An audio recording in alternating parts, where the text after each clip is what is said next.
أشهد أن لا إله إلا الله وحده لا شريك له وأشهد أن محمدا عبده ورسوله اللهم صل وسلم وزد وبارك وأنعم على حبيبك ورسولك محمد وعلى آله ومن سار على نهجه إلى يوم الدين أما بعد.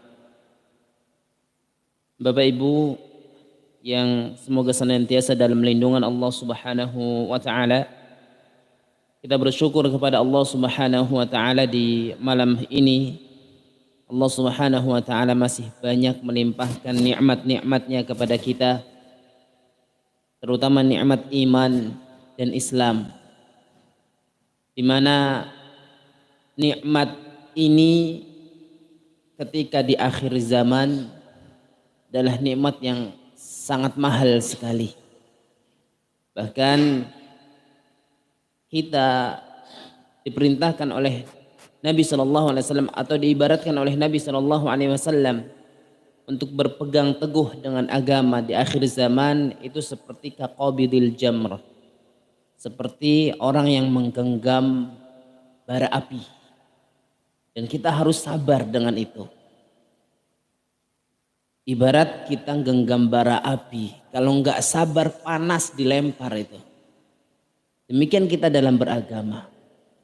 Ketika kita mencoba untuk meneladani Nabi Shallallahu Alaihi Wasallam, maka terkesan asing, aneh, terkesan aneh. Karena kesan aneh, ada orang yang mencemooh, ada yang mengucapkan ini dan itu. Ya. Maka kalau kita tidak sabar, mungkin kita udahlah, saya ikut kebanyakan orang aja kalau nggak sabar. Tapi demikian Rasulullah SAW ibaratkan kita dalam memegang teguh agama ini seperti megang bara api. Memang panas dan sabar itu memang panas, Bapak Ibu yang dimuliakan oleh Allah Subhanahu wa taala. Sebagaimana Rasulullah SAW sebutkan, as-salatu nurun was-sabru diyaun. Salat itu cahaya, sabar juga cahaya. Tapi Nabi Shallallahu Alaihi Wasallam menyebutkan cahaya untuk salat dan sabar itu berbeda pengucapannya.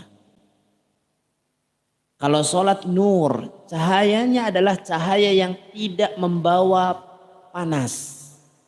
Tapi kalau sabar, Rasulullah sebut sebagai diya. Dalam bahasa Arab, dia itu adalah cahaya yang diiringi dengan rasa panas. Maka Allah Subhanahu wa taala sebutkan cahaya rembulan itu sebagai nur. Ya. Tapi kalau cahaya matahari Allah sebut sebagai wasyamsu diya. Kalau cahaya matahari disebut sebagai diya dalam Al-Quran.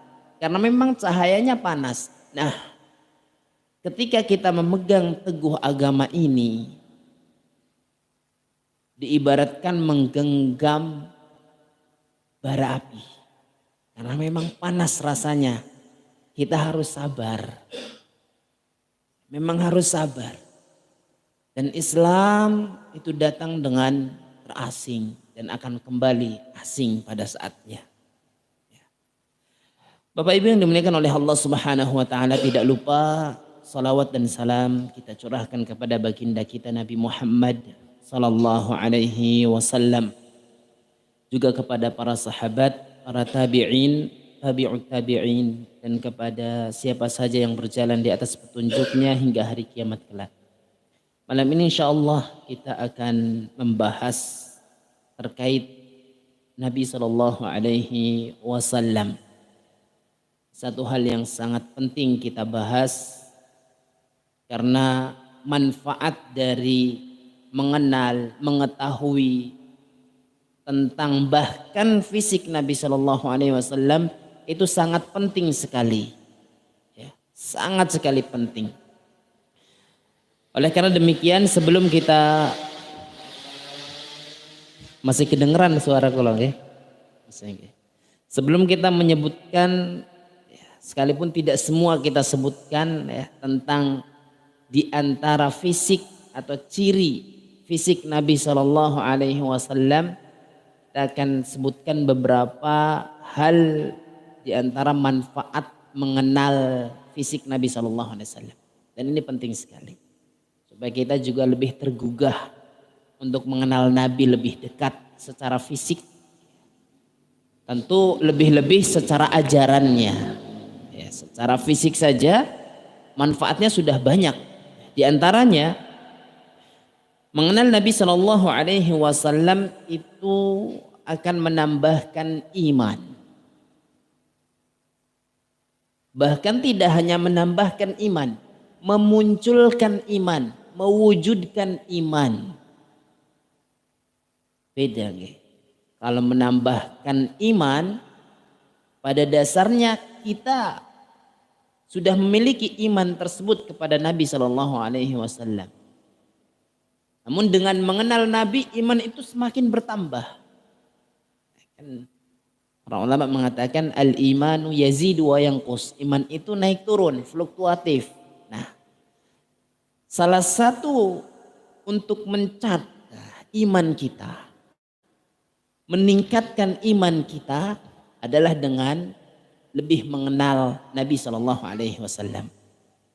Allah Subhanahu wa taala berfirman dalam surat Al-Mu'minun ayat 69. Am lam ya'rifu rasulahum fahum lahu munkirun. Apakah mereka tidak mengenal rasul mereka? Fahum lahu munkirun, sehingga mereka itu ingkar kepada rasul. Ya. Maka Allah Subhanahu wa taala katakan pengingkaran mereka itu disebabkan karena mereka tidak mengenal Rasul. Amlam ya'rifu. Oleh karena demikian sebaliknya, berarti mengenal Nabi Shallallahu Alaihi Wasallam itu menjauhkan seseorang dari pengingkaran kepada Nabi. Lawan dari mengingkari Nabi ya mengimani Nabi. Mengimani Nabi Sallallahu Alaihi Wasallam. Maka dengan lebih dekat kita mengenal Nabi Shallallahu Alaihi Wasallam, secara apapun fisik juga termasuk di dalamnya, itu akan membuat iman bertambah. Bahkan yang tadinya tidak tahu, yang tadinya tidak kenal dan tidak beriman dengan Nabi, begitu kenal, dia bisa memungkinkan untuk beriman.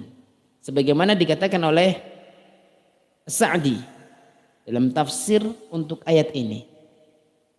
Ayat Al-Mu'minun ayat 69. Beliau mengatakan, "Fama'rifatu Rasulillah sallallahu alaihi wasallam yujabu atau tujabu lil 'abdi al-mubadaratu lil iman mimman lam yu'minu wa ziyadatul iman mimman amina bih." Ya. Maka mengenal Nabi sallallahu alaihi wasallam itu menyebabkan orang beriman yang tadinya tidak memiliki iman dan bertambah iman bagi yang sebelumnya sudah punya iman. Kata Syekh Nasiruddin As-Sa'di dalam tafsir Am lam ya'rifu rasulahum fahum lahu munkirun. Mengenal Nabi, kita ulang, itu menyebabkan terbukanya iman bagi orang yang sebelumnya tidak memiliki iman dan menyebabkan bertambahnya iman bagi orang yang sebelumnya sudah punya iman. Luar biasa, dahsyat sekali mengenal Nabi itu.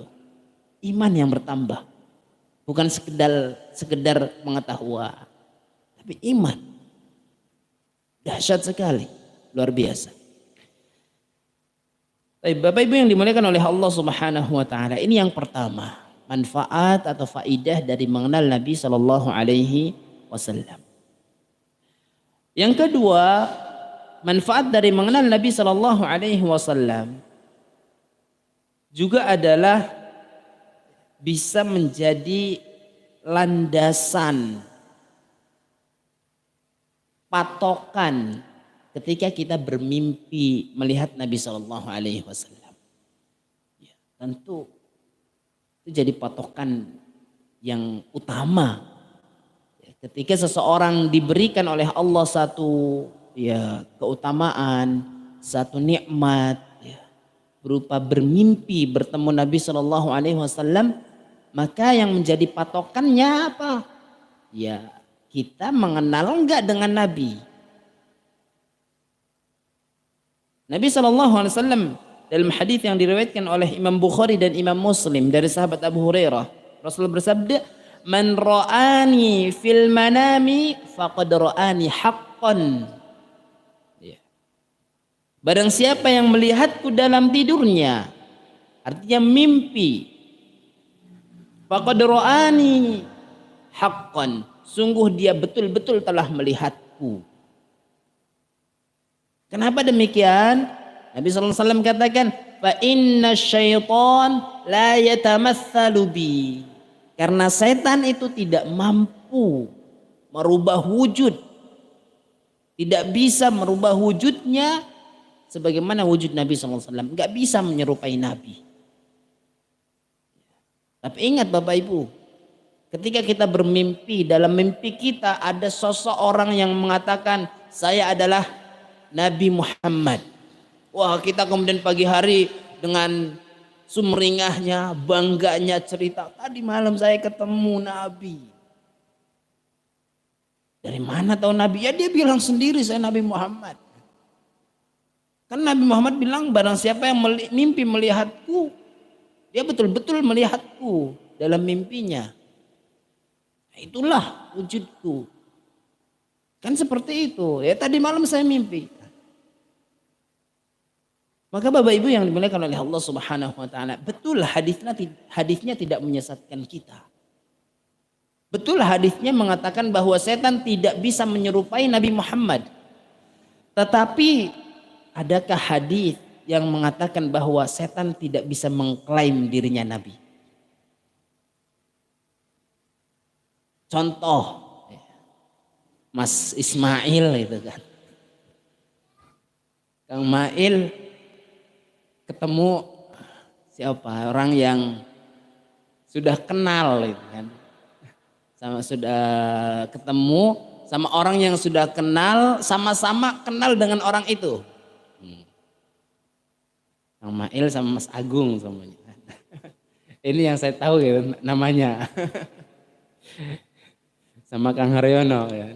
Tiga ini Kang Mail bilang ke Mas Agung, saya ketemu Mas Haryono di mana? Perempatan Bantul. Gimana ciri-cirinya? Kang Haryono itu ciri-cirinya tingginya 2 meter. Sumpamanya. Mas Agung sudah tahu kenal Kang Haryono itu enggak tinggi 2 meter. Wah kamu bohong. Tapi kalau Mas Agung enggak kenal sama Kang Haryono, bisa percaya enggak Mas Agung? Bisa. Kang Haryono nggak bisa orang lain nggak bisa merubah wujudnya seperti wujudnya Kang Haryono, nggak bisa. Tapi bisa jadi dia ngaku-ngaku. Setan tidak bisa merubah wujud seperti wujudnya Nabi Shallallahu Alaihi Wasallam. Tapi setan bisa mengaku dalam mimpi seseorang bahwa dirinya Nabi. Nah, ketika ada sosok yang mengaku dirinya Nabi, kalau kita tahu dengan ciri fisik Nabi, kita nggak bisa dibohongi sama setan. Kita nggak bisa dibohongi. Gimana tadi mimpinya melihat Nabi sebagaimana Imam Ahmad pernah dikatakan kepadanya, datang orang yang dia mengatakan saya bermimpi lihat Nabi. Kata Imam Ahmad, siflana. Coba sifati yang kamu lihat dalam mimpimu seperti apa Nabi itu. Jadi nggak langsung dipercayain. Kayak gimana dulu? Dia ngaku-ngaku atau beneran? Kalau sesuai dengan yang disifati dalam hadis-hadis Nabi, oh berarti benar. Tapi kalau nggak sesuai, ini setan ngaku-ngaku. Ya. Gak sedikit di tempat kita, saya pernah ketemu orang, dia bilang seperti itu, saya pernah mimpi lihat Nabi. Saya tanya kayak gimana? Dia pakaiannya putih, pakaian putih semua bisa pakaian putih. Ya. Terus gimana wajahnya? Enggak begitu jelas katanya. Lo tahu dari mana itu Nabi? Ya ada perasaan bahwa itu Nabi. Karena ada yang seperti itu mimpi. Saya memang dalam perasaan ini saya ketemunya Nabi itu. Kayak gimana? Ya pokoknya nggak begitu jelas lihatnya. Ya gimana memastikan itu Nabi? Ya. Tapi kalau kita tahu fisik Nabi, oh seperti ini, seperti itu. Oh dalam hadis Nabi dijelaskan seperti demikian. Oh benar. Maka mengenal Nabi Shallallahu Alaihi Wasallam secara fisik maupun secara ajaran itu bisa menjadikan patokan dalam mimpi kita benar atau tidak yang dilihat dalam mimpi tersebut. Atau mungkin secara ajaran dia mengaku dirinya Nabi, ternyata Nabi Muhammad ternyata ngasih ajaran baru. Wah, ya gimana? Padahal agama ini sudah sempurna. Ngasih ajaran baru, enggak bisa. Nabi sendiri yang mengatakan bahwa beliaulah penutup para nabi dan rasul. Masa kemudian ada perubahan gitu, dalam melalui mimpi? Tidak bisa. Tapi Bapak Ibu yang dimuliakan oleh Allah Subhanahu wa taala. Yang kedua, yang ketiga, mengenal Nabi Shallallahu Alaihi Wasallam secara fisik maupun ajaran lebih dekat itu akan membuat seseorang bisa berkumpul bersama Nabi Shallallahu Alaihi Wasallam di surga. Berkumpul bersama Nabi. Ada satu pepatah dalam bahasa kita, bahasa Indonesia. Tak kenal maka tak sayang. Tak kenal maka tak sayang. Gimana kita mau sayang Nabi kalau kita nggak kenal? Maka kalau kita mau sayang ya harus kenalan dong. Harus tahu dong bagaimana Nabi Shallallahu Alaihi Wasallam ajarannya seperti apa. Pribadi Nabi seperti apa. Sifat Nabi, akhlak Nabi, fisik Nabi seperti apa. Karena kalau kita bilang wah saya cinta Nabi, sayang Nabi. Tapi ajarannya tidak mengikuti ajaran Nabi. Ditanya fisik Nabi juga nggak tahu kayak gimana. Maka itu hanya sebatas klaim. Dan itu perlu bukti. Perlu bukti. Kalau kebetulan cinta Nabi Sallallahu Alaihi Wasallam, maka bukti yang akurat di antara bukti yang akurat adalah tentunya mengikuti ajaran Nabi. Tentunya taat kepada Nabi.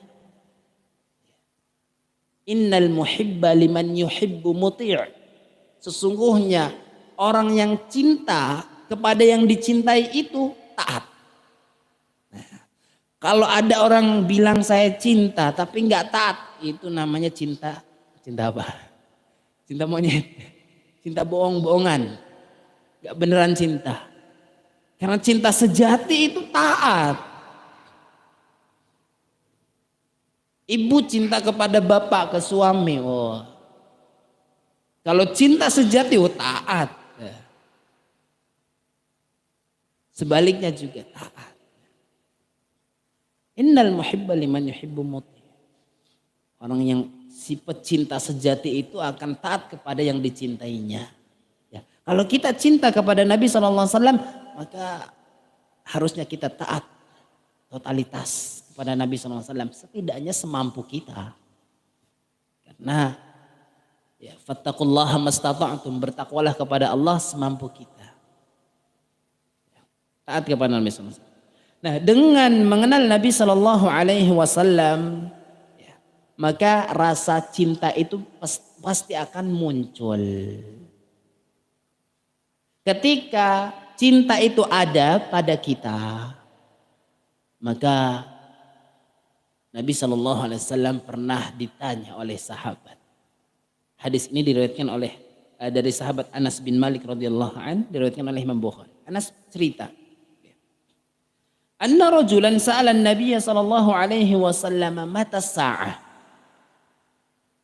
Nabi sallallahu alaihi wasallam pernah ditanya sama laki-laki sahabat juga, dia tanyanya aneh. Ya Rasulullah, mata sa'ah? Ya Rasulullah, kapan hari kiamat datang? Wow, ekstrim sekali tanya. Kapan hari kiamat datang? Mau ditegakkan kapan? Rasulullah SAW bukan jawab, tetapi balik tanya, ma'a'adatta laha. Karena ada yang lebih penting dari jawaban yang ditanya itu. Bukan sekedar tahu kapan hari kiamatnya saja, tapi ada yang lebih penting. Apa itu? Persiapan untuk kita menemui itu. Sehingga Nabi SAW justru balik tanya, ma'adatta laha, apa yang kau siapkan untuk hari kiamat? Maka dia mengatakan, la syai, saya enggak punya persiapan apa-apa. Illa an uhibballaha wa rasulah, kecuali saya cuma cinta sama Allah dan Rasul. Itu yang saya punya. Kalau saya persiapan dengan apa-apa, saya enggak ada. Tapi saya punya rasa cinta kepada Allah dan Rasulnya. Maka Nabi pun mengatakan, anta ma'aman ahbabta. Engkau akan bersama orang yang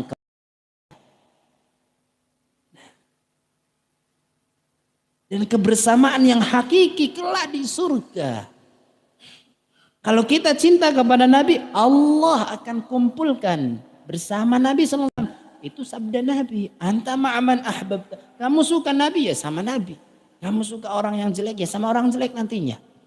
Na'udzubillah. Na'udzubillah, kita dikumpulkan bersama orang-orang yang membawa kita kepada keburukan. Ya. Maka tadi kaitannya, korelasinya apa? Korelasinya kita semakin mengenal akan semakin cinta. Ketika kita cinta, maka kita dikumpulkan bersama orang yang dicintai. Berdasarkan hadis ini. Maka Anas bin Malik radhiyallahu an, Anas ini kelasnya Anas bin Malik, kelasnya sahabat, bukan lagi kita nih. Anas bin Malik mengatakan, setelah melihat kejadian ini, beliau mengatakan, fa ana uhibban nabiyya sallallahu alaihi wasallam. Kalau gitu saya cinta Nabi. Wa Abu Bakrin wa Umar. Kalau gitu saya cinta Nabi, cinta Abu Bakar dan cinta Umar. Fa'arju an akuna ma'ahum bihubbi iyahum. Maka saya berharap akan bersama mereka karena cinta saya kepada mereka. Wa illam a'mal bimithli a'malihim. Sekalipun saya tidak beramal seperti amal mereka, tapi saya cinta sama mereka. Wah, ini kabar gembira, kata Anas. Ini kabar gembira sekali buat saya. Karena nanti kita dikumpulkan bersama orang yang dicintai. Kalau gitu saya cinta Nabi, saya cinta Abu Bakar, saya cinta Umar. Mereka orang-orang yang soleh. Mereka orang-orang yang luar biasa, berjasa untuk agama. Dan yang bicara itu bukan sekelas kita yang kata Nabi SAW. Ketika kita bersedekah dengan satu gunung emas, itu tidak bisa menyelisihi,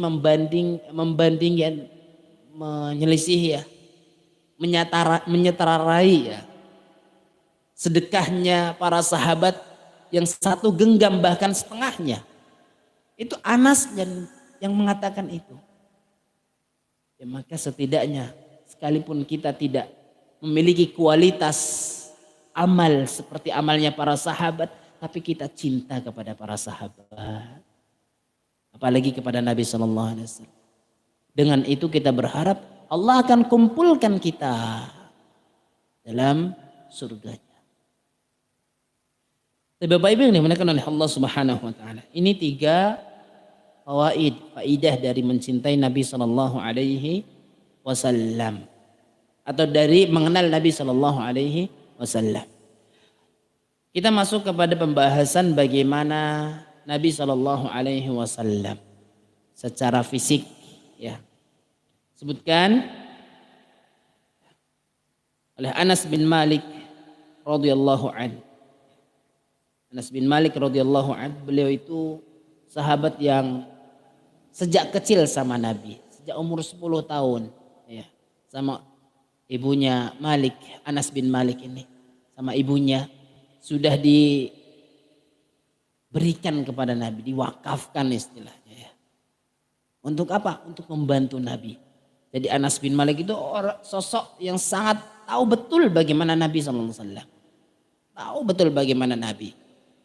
Sehingga kita pun akan mendengar bagaimana pemaparan Anas bin Malik tentang Nabi SAW. Di antaranya,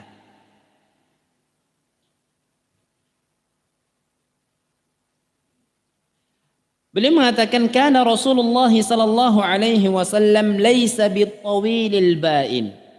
Nabi sallallahu alaihi wasallam secara postur tubuh itu tidak tawilul ba'in, tidak tinggi yang sangat tinggi. Ya. Ya, ketika terlalu tinggi kan terkesan nggak cocok juga kadang. Wala bil qasir juga tidak terlalu pendek. Ya, ideal. Nabi SAW itu tidak terlalu tinggi juga tidak terlalu pendek. Ideal. Wala bil abyadil amhaq, warna kulitnya. Beliau Nabi Shallallahu Alaihi Wasallam itu tidak putih yang sangat putih. Ya, jadi putihnya tidak terlalu putih.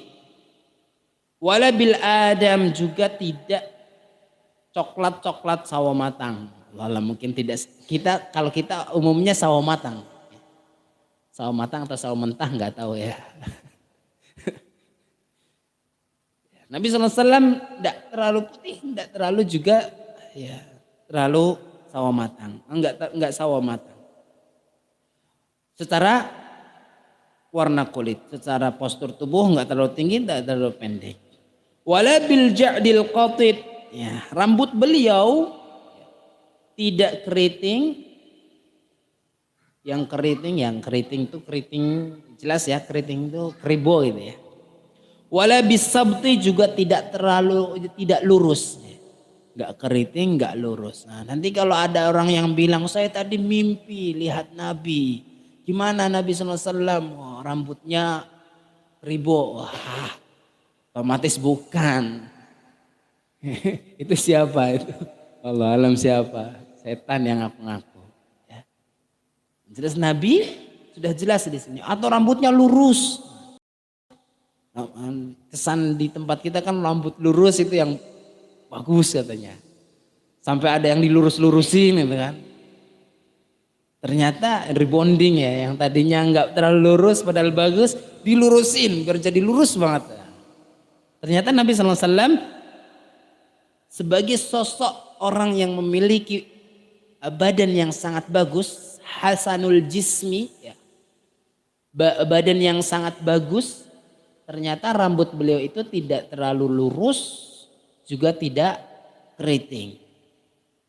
Ya mungkin bisa dibilang di tempat ikal, bergelombang gitu. Ya bergelombang.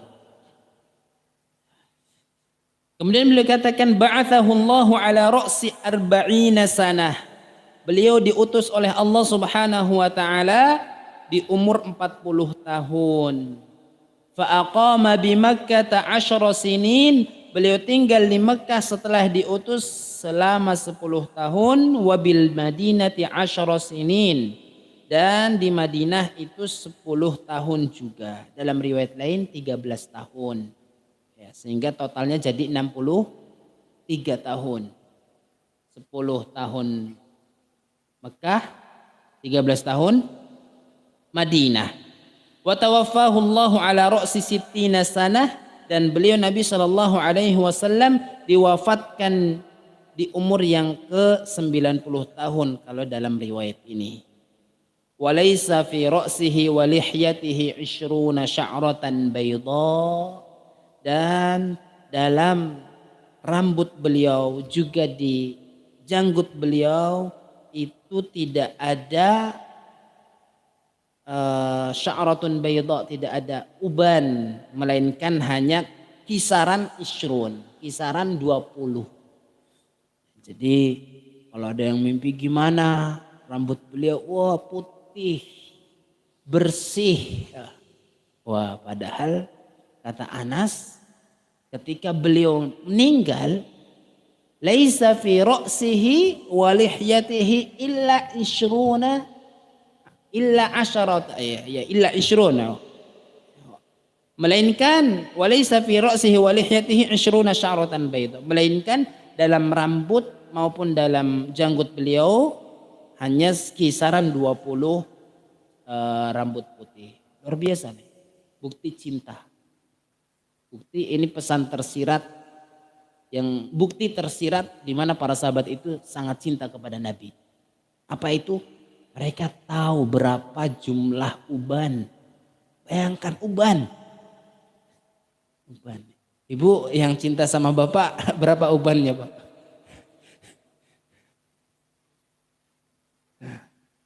Saya yakin gak ngitung ya. Gak ngitung.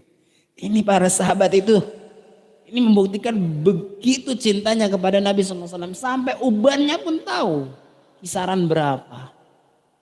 Ya. Dan juga berarti di sini Nabi SAW itu berjanggut. Nabi SAW itu berjanggut. Dalam riwayat lain, kathirul lihyah. Janggut beliau banyak termasuk. Ya, maka termasuk di antara tuntunan Nabi SAW juga adalah berjanggut. Kalau tumbuh, tidak tumbuh ya nggak apa-apa.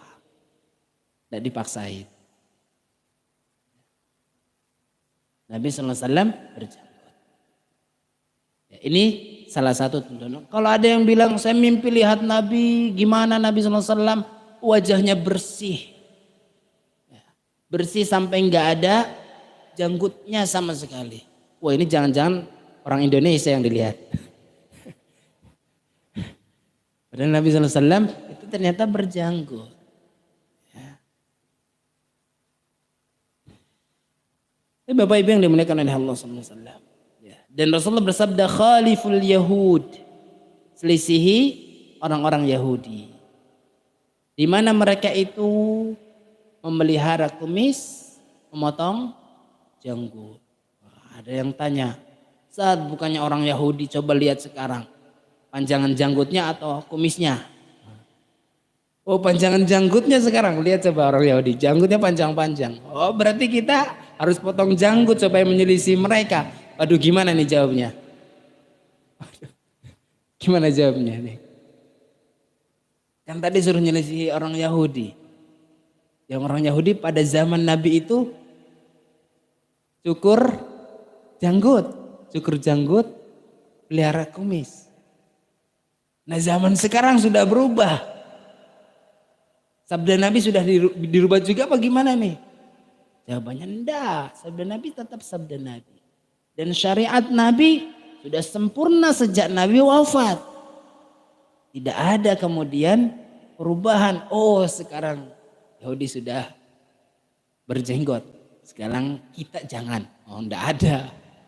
Itu pertama. Kedua, ya, kalau seandainya saat ini dan kita yakin saat ini ada di antara orang-orang Yahudi masuk Islam.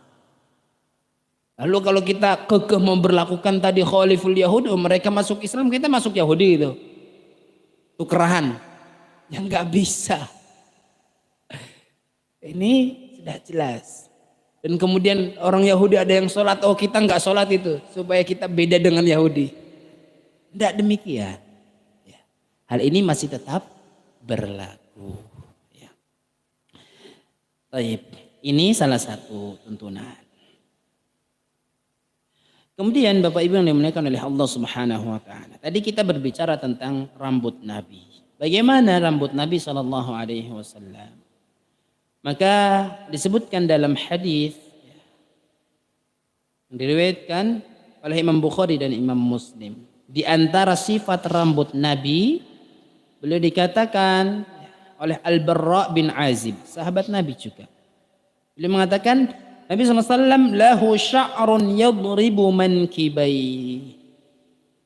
Nabi SAW itu memiliki rambut yang sampai kedua pundaknya. Ya. Jadi rambut Nabi itu panjang sampai pundak. Lalu bagaimana? Oh, kalau gitu saya juga pengen manjangin rambut lah. Oh, nanti habis ini 5 bulan gak pada potong rambut nih. Pengen panjang seperti Nabi. Gimana? Ini pernah ditanyakan kepada Syekh Utsaimin tentang hukum memanjangkan rambut. Ya, hukum memanjangkan rambut. Kalau dibilang hukum ya boleh. tidak mengapa dan tidak dosa. Tapi apakah sunnah? Para ulama berbeda pendapat. Kalau Syekh Utsaimin beliau mengatakan ini bukan sunnah. Ketika itu dalam urfnya tidak sesuai. Dalam urfnya tidak sesuai. Karena Nabi SAW pada saat itu, di zaman itu, ya, orang yang memiliki rambut panjang itu memang bagus di zaman Nabi SAW. Ya, urfnya demikian. Dan kita lihat kalau orang Arab itu rambutnya panjang luar biasa, ganteng banget. Rambutnya panjang terus ikal, luar biasa, ganteng banget kalau orang Arab seperti itu. Kita lihat langsung. Karena rata-rata orang Arab itu rambutnya bukan ikal, apalagi lurus panjang itu, enggak. Tapi kalau dipanjangin rata-rata keriting orang Arab itu. Jadi kalau dia kok ikal, itu membuat orang Arab tambah ganteng. Kalau yang laki-lakinya itu luar biasa.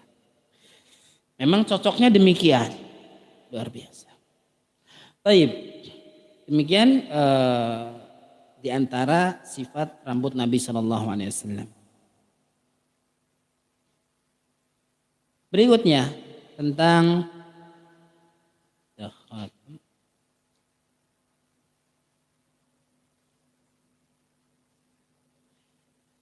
tata cara berjalan Rasulullah Sallallahu Alaihi Wasallam. Ya, disebutkan dalam hadis dari sahabiah Aisyah radhiyallahu anha tentang rambut, tentang janggut, tentang postur, tentang warna kulit sudah, tentang cara berjalan Nabi SAW. Ya.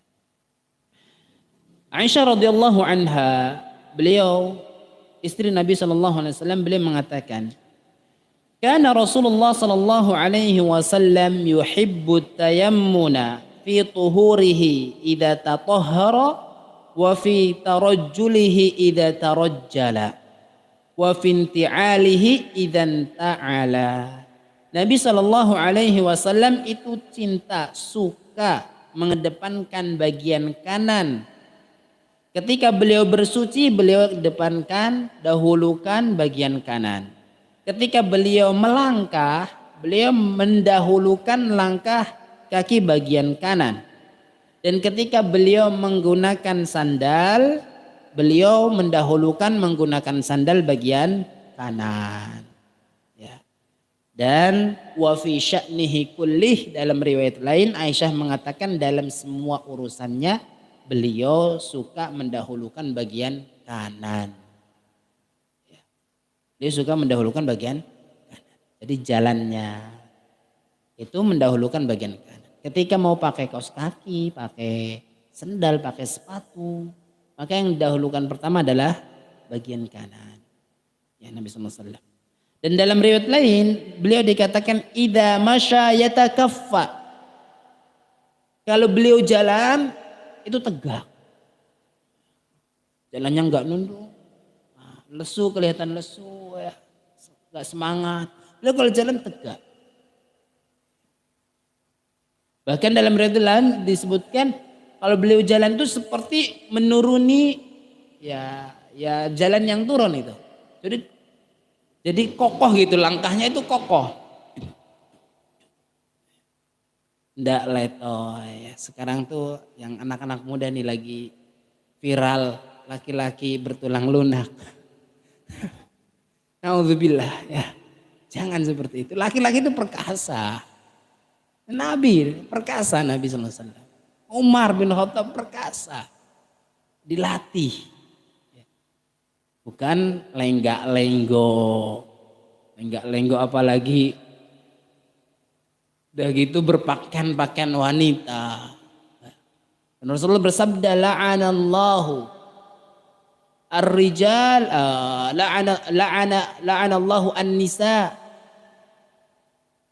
Allah Subhanahu wa taala melaknat wanita-wanita yang berpakaian laki-laki dan laki-laki yang berpakaian wanita. Al-mutarajjilat, laki-laki yang ya berpenampilan layaknya perempuan yang berpenampilan layaknya laki-laki, dan sebaliknya laki-laki yang berpenampilan wanita. Allah Subhanahu wa taala laknat. Ya, masa kita mau. Apa itu laknat? At-tardu min rahmatillah, dijauhkan dari kasih sayang Allah, dijauhkan dari rahmat Allah. Itu namanya laknat. Ya kalau enggak dapat rahmat, ya kita mau berharap apa, enggak disayang. Laki-laki sebagaimana telah dicontohkan oleh Nabi SAW, tegap jalannya. Kalau jalan itu mantap gitu. Enggak letoy, ya. Lenggok kanan, lenggok kiri. Baik.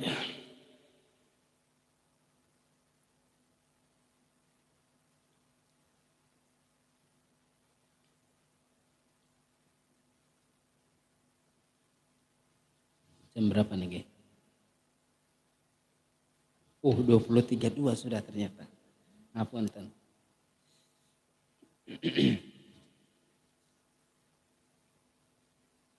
Berikutnya tentang khotam. Ada tanda kenabian sallallahu alaihi wasallam. Satu lagi nih. Ada tanda kenabian sallallahu alaihi wasallam.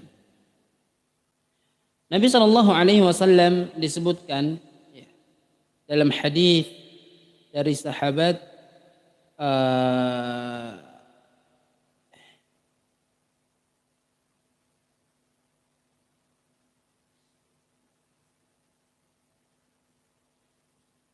As-Sa'ib bin Yazid. Sahabat Sa'ib bin Yazid radhiyallahu an. Beliau mengatakan, "Dhahabat bi khalati ila Rasulillah sallallahu alaihi wasallam." Bibiku pergi kepada Rasulullah sallallahu alaihi wasallam, faqalat, dia mengatakan, "Ya Rasulullah, inna bana ukhti waji'un." Wahai Rasulullah, sesungguhnya keponakanku, ibna ukhti, anak saudariku, berarti keponakan. Keponakanku itu sakit.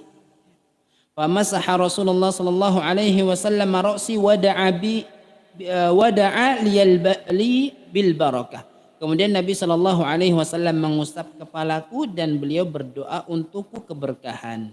Wa tawadda'a fasharibtu min wudu'ihi, kemudian beliau berwudu dan kemudian aku meminum dari bekas wudu beliau Nabi sallallahu alaihi wasallam. Wa qumtu khalfa dhahrihi, dan aku berdiri di belakang punggung Nabi. Ya. Fa nadhartu ilal khatami, kemudian aku melihat kepada khatam, tanda kenabian, baina katifaihi, yang ada di antara kedua pundaknya. Fa idza huwa mithlu zirril hajalah, ternyata tanda itu seperti bulatan kecil itu. Kecil seperti koin dirham yang ada ada bulatan. Itu tanda kenabian Nabi Shallallahu Alaihi Wasallam. Dan itu juga yang dilihat oleh Abu Hurairah ketika beliau mencari Nabi Shallallahu Alaihi Wasallam. Ya, tanda kenabian. Nabi Shallallahu Alaihi Wasallam punya tanda kenabian. Dan itu yang memantapkan Abu Hurairah kemudian masuk ke dalam agama Islam dalam pencariannya. Ya. Tapi Bapak Ibu yang dimuliakan oleh Allah Subhanahu wa taala, nampaknya mungkin ini yang kita pelajari di malam ini, singkat namun semoga ini bisa menjadi pembuka untuk kita untuk bisa lebih semangat dalam mempelajari Nabi Shallallahu alaihi wasallam terkait dengan sifat fisik, akhlak ya. Soal akhlak, kita belum lagi bicara tentang akhlak Nabi Shallallahu alaihi wasallam ya. Bicara tentang bagaimana ajaran Nabi Shallallahu Alaihi Wasallam itu sangat sekali luas ya.